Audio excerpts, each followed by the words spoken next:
Let me quickly explain my 4 setups in here on my Necromancer. So, like, the base build is the Curse Magicka Necromancer PV build on alcasthq.com. Like the Dungeon and Trial setup. Let me actually port out. Stay close to group. And I modified it a little bit to kyne'es Aegis, because now I have 4 different setups. It's mostly skill changes and some gear, but not a lot. Let's see. Here. So first off, I have an AoE setup that I use on trash, on most of the trash. 5 False God, 5 Mother Sorrow, and the Master Lightning stuff. Why do I use this one? Because it reduces the cost of Destructive Touch by 10% and increases your spell damage by 600. That's a lot of extra spell damage. And why do I use a Shock Staff and not a Fire? When you look here, each element has a different function, and Shock Clench converts attack into an area of effect explosion. So you actually do AoE damage, which is also very cool. That's why I use it like this for trash fights. The abilities, before I engage, I use Channeled Acceleration. Hello folks, whoever just dropped in. I activate this beforehand to get the Minor Force. And then I usually draw Mystic Orb and Blockade. Or Blockade. And then I just spam Shock Clench. 90% of the time I forget to activate this one. Like I just did now. Channel Acceleration and this guy. Like you can activate these skills before you engage, so you don't waste time. And then you drop the Orb, Blockade, and you just spam Shock Clench. I don't use this, it's just here because while slotted your damage done is increased by 3%. And the reason I have Camo Hunter, while slotted you gain Minor Berserks for 4 seconds after you deal critical damage from an enemy's flank. So you get 8% more damage. You don't need this if your healers run Combat Prayer, which applies the same buff, the one here. But we don't have it, so I just have this. That's the AoE setup. Then single target for the first and second boss. Any monster set, right now we use Moth the Infernal, False God, and Mother Sorrow. Backbar, Maelstrom Inferno. With infused weapon damage. All bloodthirsty. Oh yeah, maybe, let me actually... On AoE I do have 2 Arcane and 1 bloodthirsty. It's a little bit different. Damage wise, Channeled Acceleration.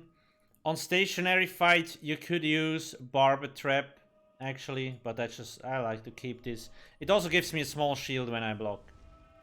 The Orb again, now I use the Unnerving Boneyard as damage over time on the back bar. And then I weave Ricochet Skull with Blast Bones, so pretty much a normal rotation, and I keep Mystic Siphon on. And I only drop Colossus when the raid leader tells me to. That's the second one for single target.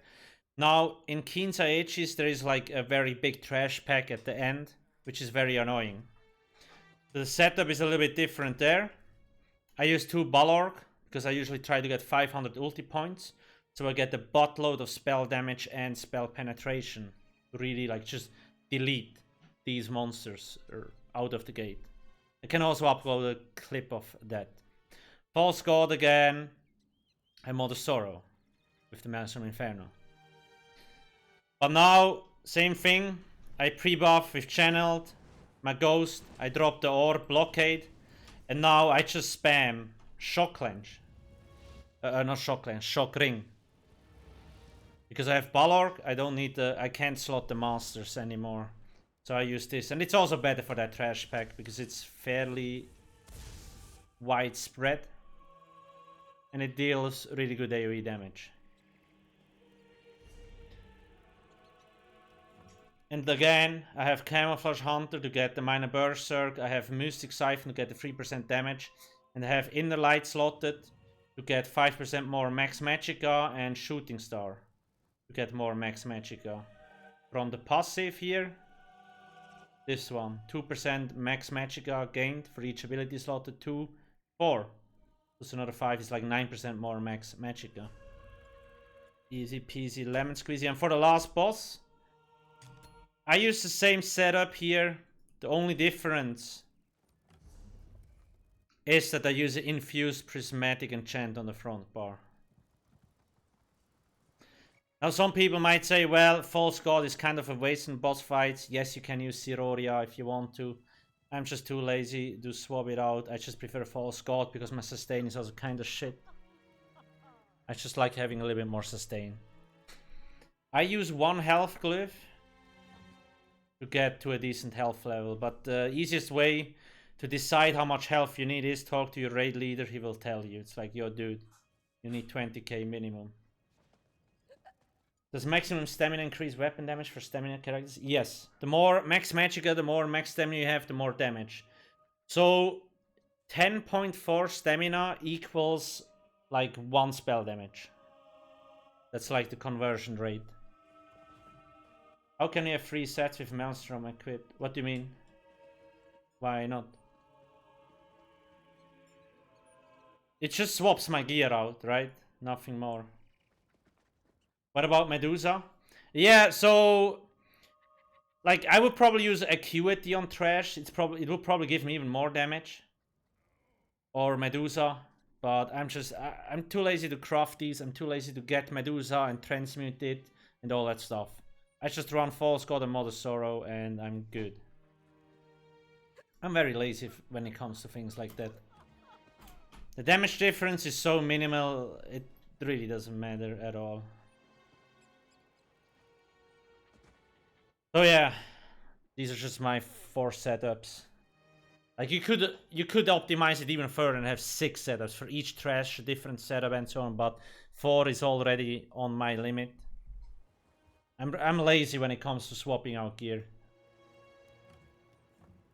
Does having Mother Sorrow jewelry and stuff and 5 armor piece False God make any damage difference? No. What do you mean? No, not really. I just like to front bar Mother Sorrow. Because I'm only on the back bar for a short duration to reapply my dots. And then on the front bar I use my spammables, which deal more damage, and that's where it's important to have max crit.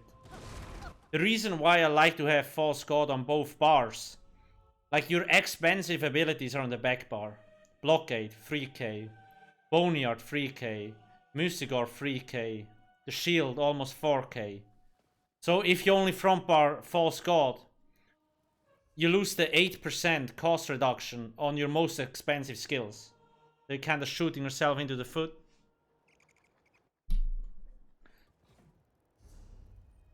Front bar, Blast Bones, 1.1 or like 2k, 1.7, 2k, 0. So yeah. That's why I like to have Mother Sorrow front bar and False God fully. Yes, the reason why you backbar the Maelstrom weapon, so a lot of people don't know that, but you apply the blockade and you weapon swap. The blockade will keep the Maelstrom staff active. So you actually benefit from the extra light and heavy attack damage on the front bar, even though you have the Maelstrom on the back bar. Because the blockade is where it matters. You apply the blockade, you weapon swap, and it will stay active. Same for the weapon damage enchantment on the back bar. The 452 weapon damage. It only lasts 5 seconds. So I apply this, it procs. And after 5 seconds, even though I'm only on the front bar now, it will actually reapply itself. Because blockade is still going. There's a lot of small things that nobody tells you, right? And the game doesn't tell you if you don't know.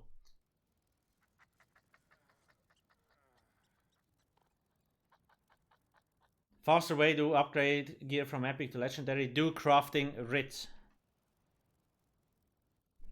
Crafting writs give you a lot of extra materials. You can... ESO Hub, ESO-hub.com here has like all crafting guides, you can go here and then it will actually tell you how to do the crafting rates, like what you need to do. If you're max level, you can gain gold materials and stuff for free, literally for free. That's the easiest way to farm stuff. You could also farm gold materials. Not farm gold materials, farm materials. I still have a gold a guide on alcasthq. There's the link. I like ESO, but it's a little slower compared to ESO. What do you mean, DO effect? Should be the same speed or faster. Black Radio. You could check out Nefas. So yeah, just that's my general setup. I use these 4 setups and that's it.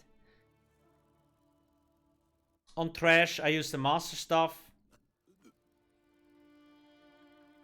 because of the extra spell damage, and on boss fights I just use more of the Inferno. That's the only thing. The only thing that's different in kyne'es Aegis is I use Balorg on the last trash pool because it's like a huge trash pack and you want to push as much damage as possible in a short duration. I should probably change out False God to get even more damage, but I'm too lazy. So yeah.